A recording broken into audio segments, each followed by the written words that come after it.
Hello friends, welcome all. Today the topic of discussion is New Education Policy 2020.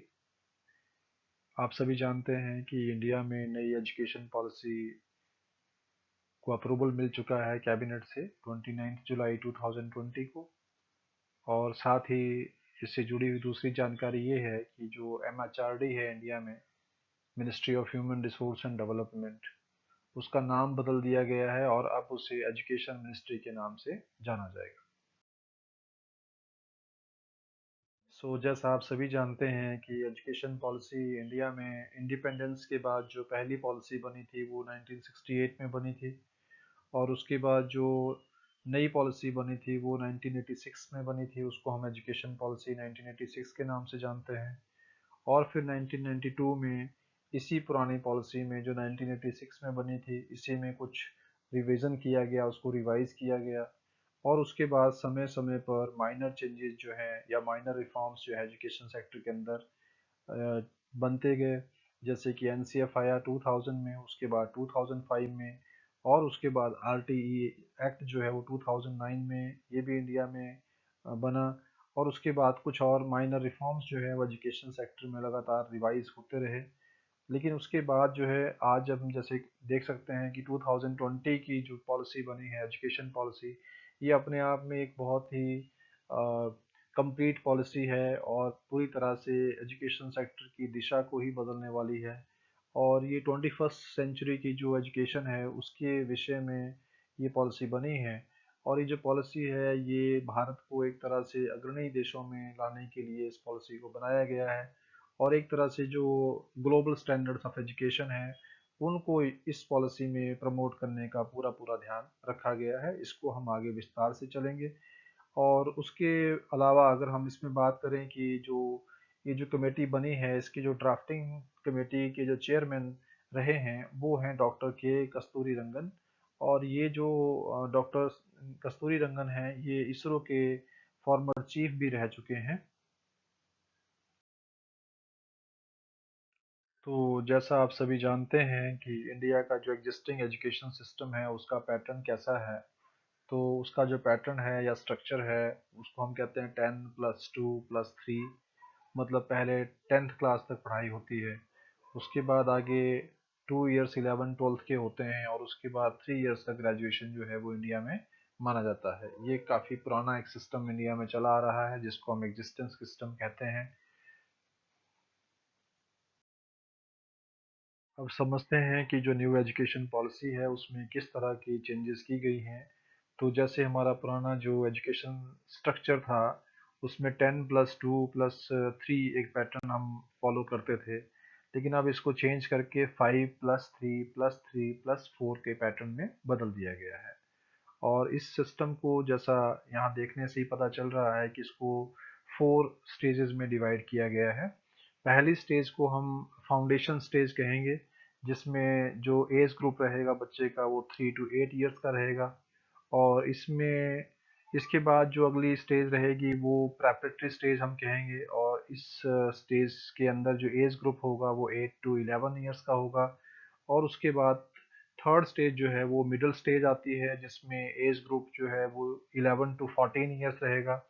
और इसके बाद एक आपका जो सेकेंडरी स्टेज है वो उसमें जो एज ग्रुप है वो 14 to 18 इयर्स रहेगा। तो अब हमें ये समझना है कि यहाँ पर जो स्टेजेस हैं ये इनके टोटली नाम बदल दिए गए हैं, इनका स्ट्रक्चर भी बदल दिया गया है और इनकी फंक्शनिंग भी बदल दी गई है। जैसे हम पहले सीनियर सेकेंडरी वर्ड यूज़ करते थे, लेकिन अब इस पॉलिसी के हिसाब से सीनियर सेकेंडरी वर्ड यूज़ ही नहीं होगा। मतलब एक तरह से सेकेंडरी स्टेज तक ही हमारी एजुकेशन होगी, स्कूलिंग जो होगी। और उसमें हम कंप्लीट 14 to 18 इयर्स का जो एज ग्रुप है इसको शामिल करेंगे। और साथ में जो इसमें क्लासेस मेंशन होगी वो 9th क्लास से लेकर 12th क्लास तक की जो पढ़ाई है वो स्टेज के अंदर होगी। और इसी तरह जो आपकी मिडिल स्टेज है इसके अंदर एज ग्रुप जो है वो 11 से 14 साल का रखा गया है। और ये जो एज ग्रुप है ये इसमें आपका जो है वो 6 to 8th क्लास तक की पढ़ाई इसमें होगी। और प्रेपरेटरी स्टेज में जो है आपका वो third fourth and fifth class को इसमें मेंशन किया गया है। जबकि फाउंडेशन स्टेज जो आपकी है इसको भी हम लोग दो भागों में बांटते हैं। पहला तो जो फर्स्ट पार्ट इसका है उसमें नर्सरी, एल के जी, यू के जी, ये 3 इयर्स होते हैं पढ़ाई के। और उसके बाद जो है फर्स्ट एंड सेकंड क्लास, ये 2 क्लासेस भी इसके साथ ऐड की गई है। मतलब फाउंडेशन स्टेज में हमारे पास 5 क्लासेस होंगी, जिसमें कि आपका पहले नर्सरी क्लास आएगी, फिर एलकेजी आएगी, फिर यूकेजी आएगा, उसके बाद जो है आपका फर्स्ट एंड सेकंड क्लास को इस स्टेज में रखा गया है।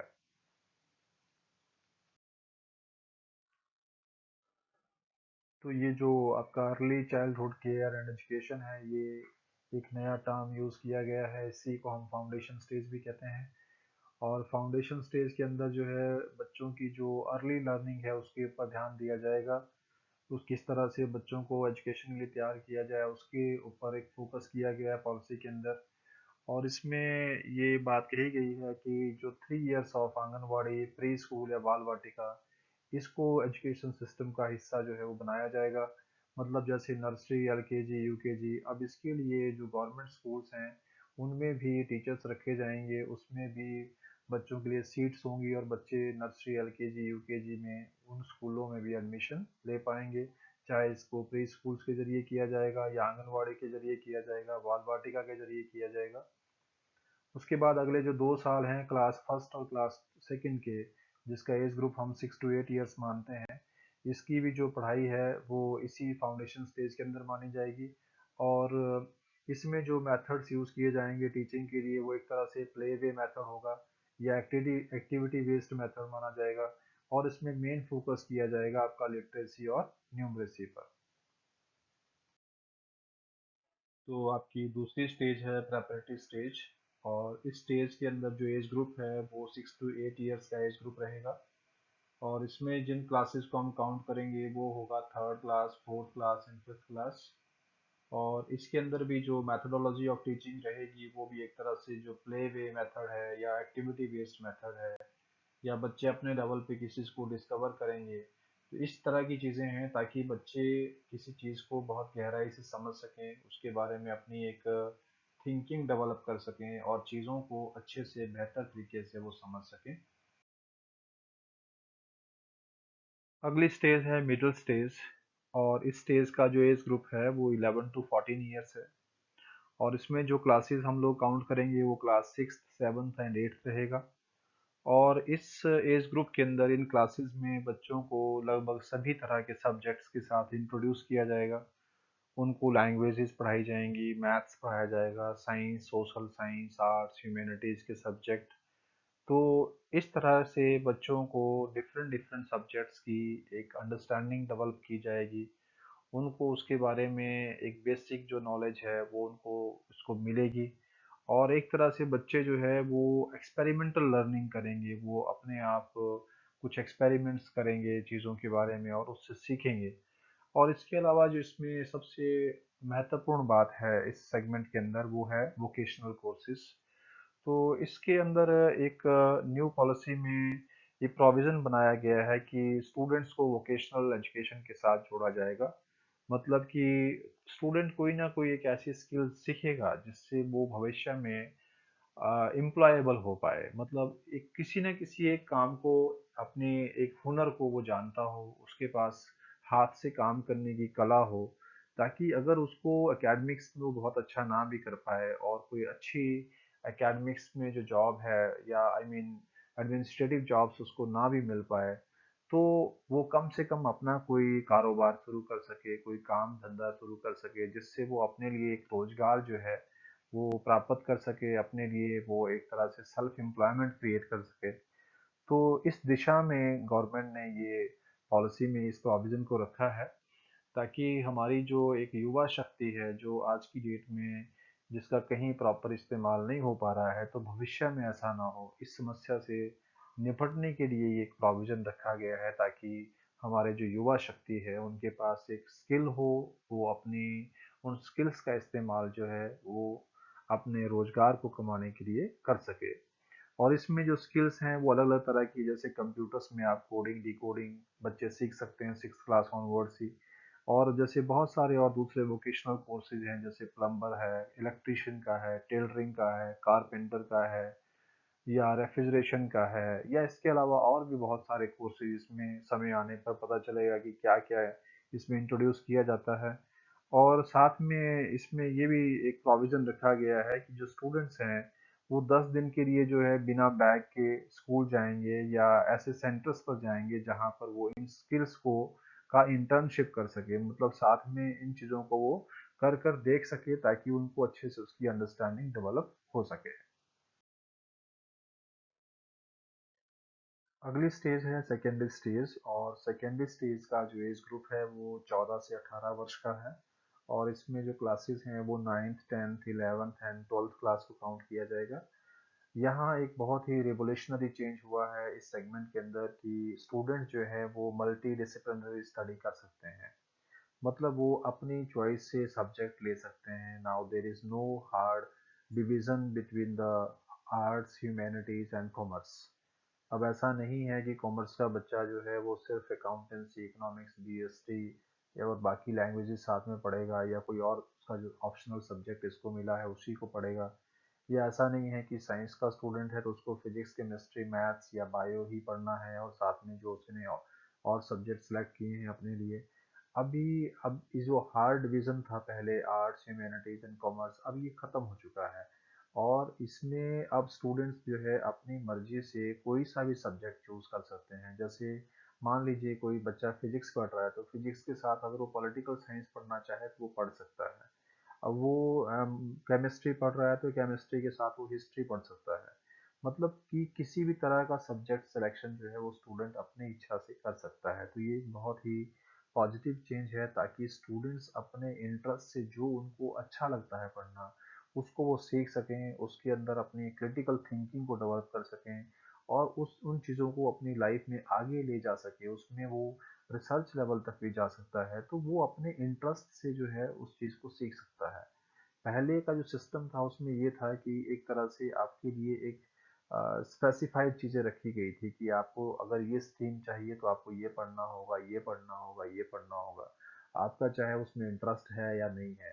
तो अब उस चीज़ से भी स्टूडेंट्स जो है वो बच जाएंगे। और उसके अलावा दूसरी चीज़ ये है कि जो बोर्ड एग्जामिनेशन भी है वो भी अब 2 बार कंडक्ट होंगी। मतलब ऐसा नहीं है कि एक बार आपने बोर्ड एग्ज़ाम दे दिया और उसमें जो आपके मार्क्स आए उसको आप जो है वो अ, उसी को आपको एक्सेप्ट करना है, ऐसा नहीं है। अब आप 2 बार बोर्ड एग्ज़ाम दे सकते हैं। जैसे एक बार आपने एग्ज़ाम दिया और आपको लगता है कि आपका अच्छा स्कोर आप नहीं कर पाए ड्यू टू एनी रीज़न, तो आप सेकेंड टाइम भी बोर्ड एग्ज़ाम में बैठ सकते हैं और अपने मार्क्स को आप इम्प्रूव कर सकते हैं। बाकी इसकी डिटेल्स आनी अभी बाकी हैं, जिस तरह से भी फर्दर आएंगी तो वो हमारे सामने आएंगी कि किस तरह से इसको एग्जीक्यूट किया जाता है। और इसके साथ ही जो दूसरी बात है कि आपके जो बोर्ड एग्जाम्स भी हैं उनको भी बहुत ज़्यादा एक तरह से स्ट्रेस फ्री बनाया जाएगा, जिसमें स्टूडेंट्स को कोई स्ट्रेस ना हो। और स्टूडेंट जो एग्ज़ाम में बैठे तो वो उसकी अपनी अंडरस्टैंडिंग के बेस पर जो है वो आंसर कर सके उस चीज़ को। इस तरह के क्वेश्चन डेवलप होंगे ताकि उसको रट्टा मारने की ज़रूरत ना पड़े। वो अंडरस्टैंडिंग अगर उसको कॉन्सेप्ट की है तो definitely he can answer that question also. और एप्लीकेशन बेस्ड क्वेश्चन भी हो सकते हैं। और जैसा अभी रिसेंटली 1-2 सालों में हमने देखा है कि क्वेश्चन पेपर के अंदर एक एमसीक्यूज का या शॉर्ट आंसर टाइप क्वेश्चंस का एक ट्रेंड बढ़ा है लगभग हर सब्जेक्ट के अंदर। तो ये संभावना है कि नेक्स्ट जो एजुकेशन पॉलिसी जो हम अभी देख रहे हैं इसमें ये परसेंटेज और ज़्यादा बढ़ सकता है। और साथ में जो डिस्क्रिप्टिव टाइप क्वेश्चंस जो हैं आपके, उसका जो परसेंटेज है वो भी उसमें कम रह सकता है, या उसके नंबर ऑफ क्वेश्चंस भी कम रह सकते हैं। लेकिन चाहे वो डिस्क्रिप्टिव क्वेश्चन है, चाहे वो आपके एमसीक्यूज हैं, I mean short answer type questions हैं, ये सारे के सारे क्वेश्चन एक तरह से स्टूडेंट की उस कॉन्सेप्ट के बारे में उसकी जो अंडरस्टैंडिंग है, नॉलेज है, उसको चेक करेगा, ना कि उसको रट्टा मारने की वजह से उसको मार्क्स मिलेंगे। तो एक बहुत अच्छी बात ये होने वाली है कि इससे बच्चों को जो रोट लर्निंग की आदत थी, एक रट्टा मारकर सीखने की आदत थी, उससे जो स्टूडेंट्स हैं वो बचेंगे और अपने आप वो एक तरह से एक अपने में उस कॉन्सेप्ट के बारे में अपनी क्रिटिकल थिंकिंग को डेवलप कर पाएंगे, उसको एनालाइज कर पाएंगे और उन चीज़ों को बेहतर ढंग से वो सीख पाएंगे। तो ये इस सेगमेंट के अंदर एक बहुत ही अच्छी चीज़ जो है यहाँ पर देखने को मिली है। Well, next point is about RTE and languages. तो यहाँ पर एक मीडियम ऑफ इंस्ट्रक्शन के बारे में जो बात कही गई है न्यू एजुकेशन पॉलिसी 2020 में, वो ये प्रोविज़न रखा गया है कि 5th क्लास तक के जो बच्चे हैं, वो अपनी जो एजुकेशन ग्रहण करेंगे, वो अपनी मातृभाषा में करेंगे। मतलब उनको अपनी मदर टंग के अंदर ही सिखाया जाएगा और ऐसे टीचर रिक्रूट किए जाएंगे जो उस भाषा को अच्छे से समझते हों। और कोशिश ये की जाएगी कि उसी एरिया के जो टीचर्स हैं, उनको अपने ही एरिया में अपॉइंट किया जाए ताकि वो लोगों के लिए एक रोल मॉडल भी हो और साथ में वहाँ की जो मदर टंग है, जो वहाँ की एक उनकी अपनी मातृभाषा है, उस मातृभाषा को टीचर भी अच्छे से समझता हो, स्टूडेंट भी अच्छे से समझता हो, तो उनके बीच में लैंग्वेज का जो कम्युनिकेशन गैप होता है, वो उनके बीच में ना आए। और इसके अलावा दूसरा प्रोविज़न ये है कि जो पहले से चला आया जो 3 लैंग्वेज का फ़ॉर्मूला है कि 3 भाषाएँ सीखनी हैं, तो वो फ़ॉर्मूला अभी कंटिन्यू रहेगा। और साथ में ये भी कहा गया है कि हम अपने रूट्स के साथ भी जुड़े रहें, अपनी संस्कृति को भी समझें। तो उसके लिए जो हमारी संस्कृत भाषा है, उसको भी स्कूलिंग और हायर एजुकेशन दोनों ही लेवल्स पर उसको प्रमोट किया जाएगा, उसको ऑफ़र किया जाएगा स्टूडेंट्स को पढ़ने के लिए। और एक बहुत बड़ा मेजर चेंज जो इस पॉलिसी के अंदर आने वाला है वो ये है कि जो आरटीई एक्ट है उसको भी एक्सपैंड किया जाएगा in the age group of 3 to 18 years. इसका सीधा सीधा मतलब अब ये है कि 3 साल से लेके और 18 साल तक की उम्र के जितने भी बच्चे होंगे इंडिया में, उन सब बच्चों को एक तरह से फ्री और कंपलसरी एजुकेशन का प्रोविजन रखा गया है कि स्टूडेंट जो हैं वो एक तरह से फ्री उनको हर तरह की सुविधा मिलेगी और उनके लिए 100% ग्रॉस इनरोलमेंट रेशो का भी एक टारगेट रखा गया है कि 100% बच्चों को हमने इनरोल करना है, वो स्कूल में रखना है, उनको पढ़ाना है, वो ड्रॉप आउट्स ना करें। इसलिए आरटीई को जो है वो एक्सपैंड किया जाएगा। और साथ ही दूसरी इसके साथ जुड़ी हुई दूसरी बात है मिड डे मील स्कीम। तो नेचुरली है कि अगर आरटीई एक्सपैंड हो रहा है तो मिड डे मील भी फिर उसी एज ग्रुप के लिए एक्सपैंड हो जाएगा। मतलब ये भी 3 to 18 ईयर्स के जो स्टूडेंट हैं उन सब के लिए मिड डे मील जो है वो एक्सपैंड होगा। और साथ में जो फाउंडेशन स्टेज के जो बच्चे हैं उनके लिए ब्रेकफास्ट की भी व्यवस्था की बात इसमें कही गई है।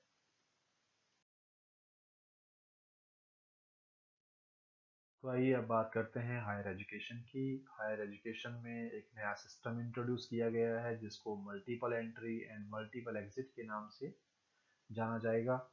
और इसमें ये प्रोविज़न रखा गया है कि अगर आपने ग्रेजुएशन में एडमिशन लिया है और आप ग्रेजुएशन के 1 साल का कोर्स कंप्लीट करने के बाद ड्यू टू एनी रीज़न आप उसको छोड़ रहे हैं, आप उसको कंटिन्यू नहीं कर पा रहे हैं, तो आपको फिर 1 साल कंप्लीशन के बाद आपको उसका एक सर्टिफिकेट कोर्स में दिया जाएगा। अगर आप उसको 2 साल करने के बाद ड्यू टू एनी रीज़न छोड़ देते हैं या छोड़ना चाह जो भी है, तो आपको फिर उसको जो है आपको उसका डिप्लोमा दिया जाएगा। और अगर आप 3 साल कंप्लीट कर लेते हैं तो फिर आपको डिग्री उसके लिए मिलेगी। और अगर आप रिसर्च वर्क करके डिग्री लेना चाहते हैं तो आपकी ग्रेजुएशन 4 साल की हो जाएगी। और ऐसे केस में आपकी जो डिग्री मिलेगी वो स्पेसिफिकली मेंशन होगी कि आपने रिसर्च वर्क भी किया हुआ है।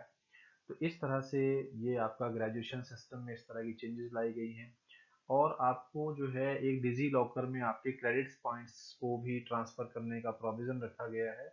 जैसे मान लीजिए आपने ग्रेजुएशन का 1 साल कंप्लीट किया और छोड़ दिया, तो उसके जितने भी क्रेडिट्स बनते हैं उस डिग्री के, वो आपके डिजी लॉकर में एक तरह से क्रेडिट हो जाएगा। मतलब अल्टीमेटली एक तरह से ये इस तरह की बात है कि जैसे आपने अपने बैंक अकाउंट में पैसा जमा करा दिया और जब आपको ज़रूरत है आप उस पैसे को निकाल करके यूज़ कर सकते हैं। तो सिमिलर चीज़ यहाँ पर भी है कि क्रेडिट पॉइंट्स जो हैं आपके, वो आपके डिजी लॉकर में ट्रांसफ़र हो जाएंगे और कभी भी आप उसको अपने लिए यूज़ कर सकते हैं। इसके अलावा दूसरी बात इसमें ये है कि अब एमफिल की जो डिग्री हम पहले करते थे उसको अब बंद कर दिया गया है, उसको अब एमफिल नहीं हुआ करेगी। सीधा मास्टर्स के बाद स्टूडेंट्स जो हैं वो पीएचडी में इनरोल हो सकते हैं। और इसमें जो हायर एजुकेशन सिस्टम है उसको रेगुलेट करने के लिए एक ही रेगुलेटरी बॉडी होगी। अब अलग अलग इंस्टीट्यूशन जिस तरह से यूजीसी है, एआईसीटीई है या एनसीटीई है, इस तरह के जो इंस्टीट्यूशन है अब इनका जो रोल है वो समाप्त हो जाएगा। सो आइए फ्रेंड्स अब बात करते हैं कि टीचर आप कैसे बनेंगे, टीचर्स के लिए क्या क्वालिफिकेशन होगी या बीएड किस तरह से होगी, क्योंकि इसमें कई सारे डाउट्स जो हैं वो बहुत सारे कैंडिडेट्स के मन में हैं। तो पहले हम बीएड के बारे में बात करते हैं कि जैसे अभी सुनने में आ रहा है कि 2030 तक जो है वो ये कंपलसरी कर दिया जाएगा कि जो टीचर बनना चाहता है, जो एजुकेशन सिस्टम में पढ़ाने के लिए आना चाहता है, उसके लिए 4 इयर्स का एक बी जो इंटीग्रेटेड प्रोग्राम है उसको वो करना होगा। तो अभी की क्या स्थिति है, या आपने जो बीएड किया है 1 साल का किया है या 2 साल का किया है, फिर उसका आपकी जो एम्प्लॉयमेंट है उस पर क्या असर पड़ने वाला है, इन सब तरह के ये सवाल हैं। तो इनके बारे में हम वन बाय वन डिस्कस करेंगे। जैसे जो बीएड है, अब बीएड कैसे हुआ करेगी उसके बारे में पहले बात करते हैं कि बीएड जो है अब उसको स्पेसिफिक बीएड कॉलेजेस जो हैं उस पे नहीं होगी बीएड। बीएड जो होगी या तो वो डिग्री कॉलेज में हुआ करेगी। जैसे अब आपको अगर 4 ईयर इंटीग्रेटेड बीएड कोर्स करना है तो नेचुरली है कि वो कोर्स आपको कॉलेज के अंदर, यूनिवर्सिटी के अंदर आपको अवेलेबल होगा। तो इसका मतलब ये है कि अब स्पेसिफिकली जो बीएड कॉलेजेस है उनका रोल अब खत्म होने वाला है। तो ये जो बीएड के कोर्सेज हैं ये आप कॉलेज लेवल पे कर सकेंगे या यूनिवर्सिटी लेवल पे कर सकेंगे। और उससे जो बीएड कॉलेज का फ्यूचर है उसके बारे में अभी डाउट है कि उनके बारे में सरकार क्या करेगी, क्योंकि बहुत सारे बीएड कॉलेजेस हमारे देश में ऑलरेडी खुले हुए हैं जो सिर्फ और सिर्फ बीएड या एमएड करवाते हैं। तो अब उनका क्या फ्यूचर होगा इसके बारे में कोई क्लैरिटी अभी तक नहीं है। लेकिन अब ये 1 ईयर का कोर्स कौन करेगा, 2 ईयर्स का कौन करेगा और 4 ईयर्स का कौन करेगा, तो उसके लिए ये कुछ प्रोविजंस इसमें बताए गए हैं। वो ये है कि जिस कैंडिडेट ने मास्टर डिग्री किया हुआ है, अगर वो बीएड करना चाहता है तो उसको सिर्फ 1 साल के लिए बीएड प्रोग्राम में उसको एडमिशन लेना है और 1 साल में उसका बीएड कंप्लीट हो जाएगा। दूसरी तरफ अगर किसी स्टूडेंट ने ग्रेजुएशन किया है तो उसको फिर वो 2 साल का बीएड करना ज़रूरी होगा। अगर आप ग्रेजुएशन के बाद बीएड करना चाहते हैं तो फिर आपको 2 इयर्स जो हैं वो लगाने होंगे बीएड कोर्स में। और अगर आप सीधा 12th के बाद एजुकेशन सेक्टर में पढ़ाने के लिए ही जाना चाहते हैं तो आप सीधा 12th के बाद आप सीधा 4 इयर्स का इंटीग्रेटेड कोर्स करिए बीएड का। और आपके पास एक प्रोफेशनल डिग्री होगी बीएड की और आप सीधा टीचिंग प्रोफेशन के अंदर इजीली ज्वाइन कर पाएंगे। तो ये था आपका बीएड प्रोग्राम्स का। अब इसके बाद बात आती है कि क्या टैट रहेगा या टैट कंपलसरी होगा या हट जाएगा।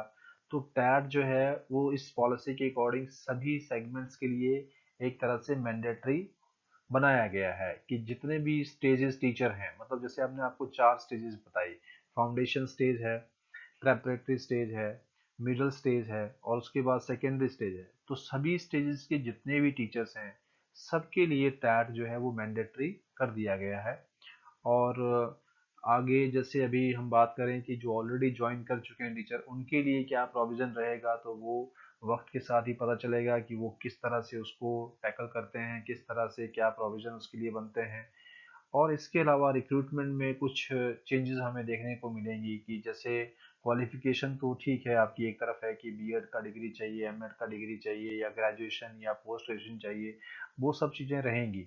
लेकिन इसके अलावा जैसे टैट है वो सभी के लिए कंपलसरी हो जाएगा, मतलब स्कूल सिस्टम के अंदर तो वो पूरी तरह से लागू कर दिया जाएगा।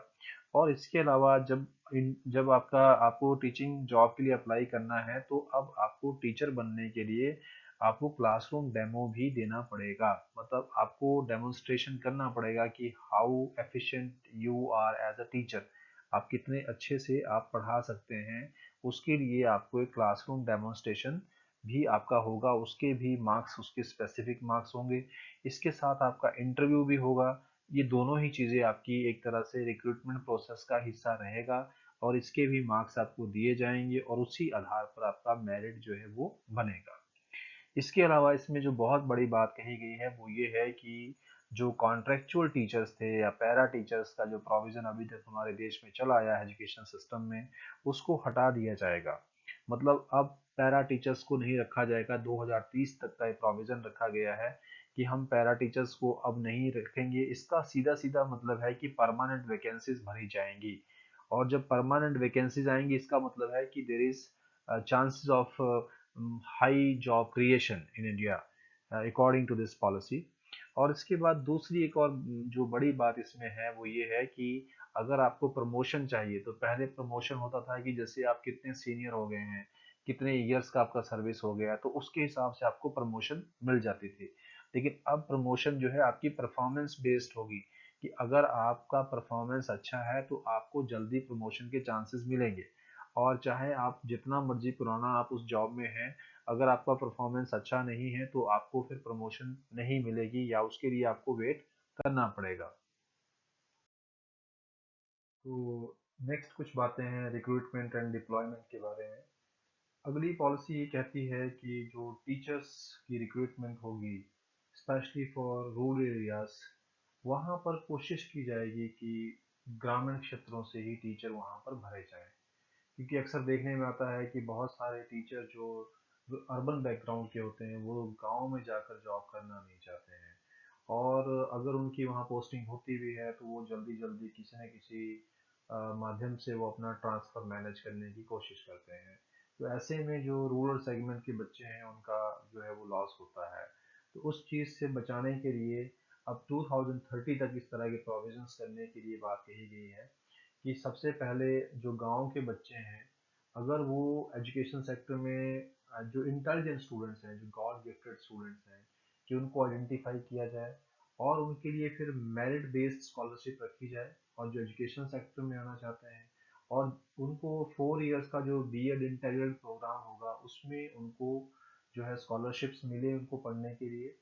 और जब उनका वो डिग्री कंप्लीट हो तो उनका जो रिक्रूटमेंट हो वो अपने ही गांव में, कि जो आसपास के स्कूल हैं या उनके अपने गांव में जो स्कूल हैं वहां पर हो, ताकि वो अपने गांव के जो बच्चे हैं उनके लिए एक रोल मॉडल की तरह काम करे, और साथ में उनकी जो कनेक्टिविटी है उनके साथ इमोशनल कनेक्टिविटी भी है वो भी अच्छे से बन जाए, और वो स्टूडेंट्स को बहुत अच्छे से पढ़ा सकें, ताकि हर एक एरिया का अच्छे से डेवलपमेंट हो सके एजुकेशन में। तो ये बात यहाँ पर मेन कही गई है। और उसके अलावा ये भी कहा गया है कि जो ग्रामीण क्षेत्र है वहाँ पर जो टीचर की पोस्टिंग होगी उसके लिए कुछ स्पेशल इंसेंटिव्स भी दिए जाएंगे, और स्पेशली ऐसे एरियाज में दिए जाएंगे जहाँ पर क्वालिटी टीचर्स का बहुत ज़्यादा कमी है, बहुत ज़्यादा शॉर्टेज जिन एरियाज में है। तो अगर ऐसे ग्रामीण क्षेत्रों में कोई भी टीचर वहाँ पे अपनी पोस्टिंग लेता है तो उसको एक्स्ट्रा इंसेंटिव्स देने की भी इस पॉलिसी में बात की गई है। इसके अलावा दूसरी चीज़ है कि जो ट्रांसफ़र है उसका क्या होगा। तो जो टीचर्स का ट्रांसफ़र होगा वो एक्सेसिव ट्रांसफ़र जो है वो उसको हॉल्ट किया जाएगा। मतलब उसके जो एक्सेसिव जो हम देखते हैं कि ट्रांसफ़र्स होते हैं और लोग किसी न किसी तरीके से कोई ना कोई सिफारिश से भी अपनी ट्रांसफ़र जो है वो मैनेज करने की कोशिश करते हैं। तो इस तरह से अब जो एक्सेसिव ट्रांसफ़र होता था पहले टीचर्स का अब वो नहीं होगा। मनमानी ट्रांसफ़र्स नहीं होगी, मन मर्जी से ट्रांसफ़र्स नहीं होगी। अब उसको एक तरह से ऑनलाइन कंप्यूटराइज सिस्टम से किया जाएगा, और प्रॉपर उसके रूल रेगुलेशन होंगे जिनको ट्रांसफर के लिए प्रॉपरली इसको हार्ड एंड फास्ट रूल्स होंगे जिनको फॉलो किया जाएगा। इसके अलावा इसमें एक और प्रोविजन जो रखा गया है कि जैसे जो डिफरेंट जो आपके जो टीचर्स हैं, जैसे कि आर्ट के टीचर हैं, म्यूजिक के हैं, या वोकेशनल एजुकेशन के हैं, या लैंग्वेजेस के हैं, तो उनको जब हायर किया जाएगा तो उनको एक स्कूल के लिए किया जाएगा हायर, या फिर स्कूल कॉम्प्लेक्स के लिए किया जाएगा। स्कूल कॉम्प्लेक्स का मतलब होगा एक ग्रुप ऑफ स्कूल्स। जैसे उन्होंने एक टीचर को उन्होंने हायर कर लिया, म्यूजिक टीचर वो हायर कर लिया, और मान लीजिए कि म्यूजिक के स्टूडेंट्स कम हैं, तो और उसके पास जो वर्कलोड है वो पूरा नहीं हो रहा है, तो नेचुरली है कि उसको डिफरेंट डिफरेंट स्कूल्स में उनकी सर्विसेज को लिया जा सकता है। इसी तरह लैंग्वेज टीचर्स को भी अलग अलग स्कूलों में जो है उनकी सेवाएं ली जा सकती हैं, और इसी तरह आर्ट एंड म्यूजिक के टीचर्स को भी जो है अलग अलग स्कूल्स में या स्कूल कॉम्प्लेक्स के अंदर जो है उनका जो सर्विसेज है उनको एक्सचेंज किया जा सकता है। और इसी तरह से एक और बात इसमें कही गई है कि जो लोकल एमिनेंट पर्सन हैं, जो किसी काम में निपुण हैं, जिनको किसी लोकल आर्ट के बारे में या लोकल जो कोई भी क्राफ्ट है उसके बारे में एक अच्छी जानकारी जिस भी आदमी को हो, जो एक एक्सपर्ट हो अपने काम के अंदर, उनको भी हायर किया जाएगा, ताकि जो बच्चे हैं वो अपने लोकल आर्ट एंड क्राफ्ट को वो सीख सकें और अपने आप को उन चीज़ों में भी वो स्किल्ड बना सकें। तो आइए अब बात करते हैं टारगेट्स की, और इस पॉलिसी में क्या क्या टारगेट्स गवर्नमेंट ने रखे हैं। तो जैसे आपका जो स्कूल एजुकेशन है उसमें ग्रॉस इनरोलमेंट रेशो जो है वो 100% रखा गया है, और हायर एजुकेशन में इसको 50% तक लाने की बात की गई है 2035 तक। इसका मतलब ये होता है, ग्रॉस इनरोलमेंट रेशो का मतलब होता है कि जैसे हम स्कूल एजुकेशन की बात कर रहे हैं कि जो स्कूल एजुकेशन का जो एज ग्रुप है, जैसे 3 से लेकर 18 साल तक के जो बच्चे हैं वो स्कूल में होने चाहिए। तो इंडिया में जितने भी बच्चे इस एज ग्रुप के हैं, उन सारे बच्चों को स्कूल में होना चाहिए। वो अपनी पढ़ाई लिखाई कर रहे हो, ऐसा टारगेट रखा गया है कि 100% उसको करना है, इनरोलमेंट रेशो। और इसके अलावा जो हायर एजुकेशन है वहाँ पर बात की गई है कि हायर एजुकेशन में कम से कम 50% जो स्टूडेंट्स हैं वो जरूर इनरोल करें, मतलब कम से कम 50% जो बच्चे हैं वो हायर एजुकेशन में अपनी एडमिशन ले और हायर जो उसकी एजुकेशन है उसको परस्यू करें। इसके साथ दूसरी बात इसमें इसके हिसाब से निकल कर आती है कि जो हायर एजुकेशन है उसमें जो सीट्स हैं वो लगभग 3.5 करोड़ सीट्स को बढ़ाया जाएगा। 3.5 करोड़ सीट्स जो हैं वो हायर एजुकेशन में स्टूडेंट्स के लिए बनाई जाएंगी।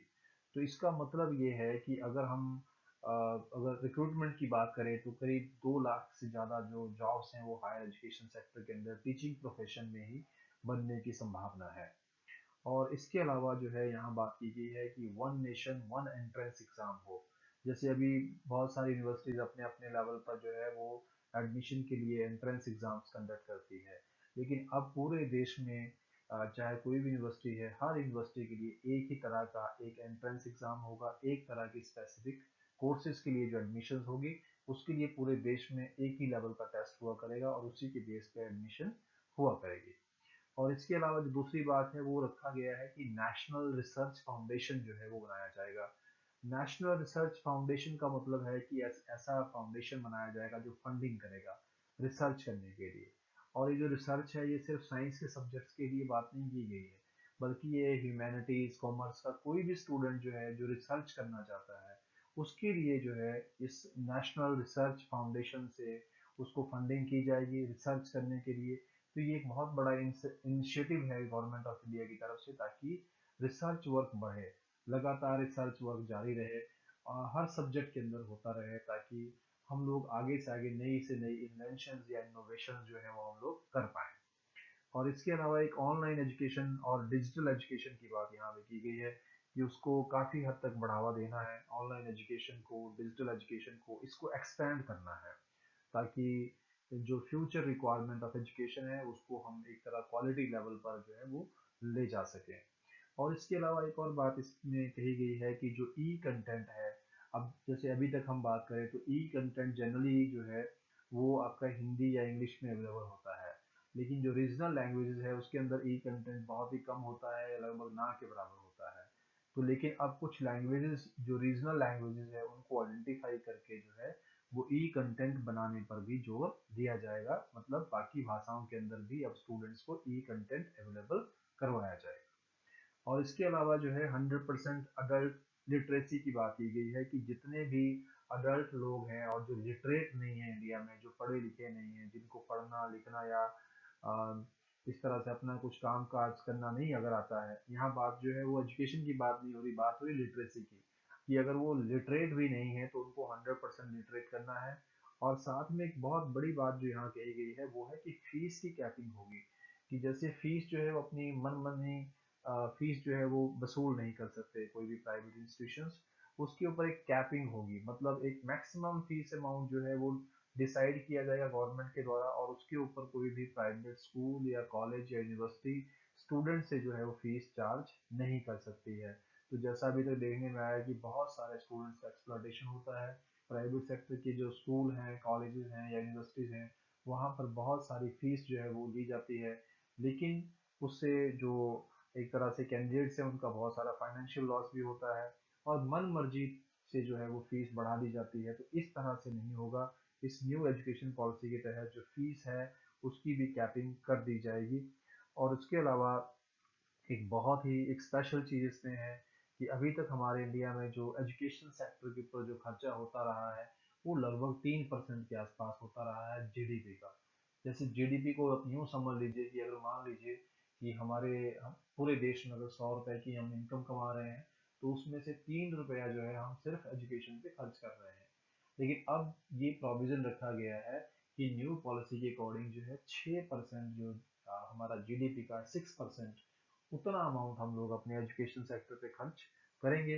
और हालांकि ये बहुत पुरानी चीज़ चली आ रही है, और ये करीब 68 से ही सुनने में आया है कि जीडीपी का 6% जो है हम लोग एजुकेशन सेक्टर पे खर्च करेंगे। लेकिन अभी तक इसको किसी भी गवर्नमेंट ने इम्प्लीमेंट करने की हिम्मत नहीं दिखाई इतने सालों में। नाउ लेट अस सी कि what will happen in future. तो अगली चीज़ इसमें ये है कि इंटरनेशनलाइजेशन ऑफ एजुकेशन जो है वो भी होगा।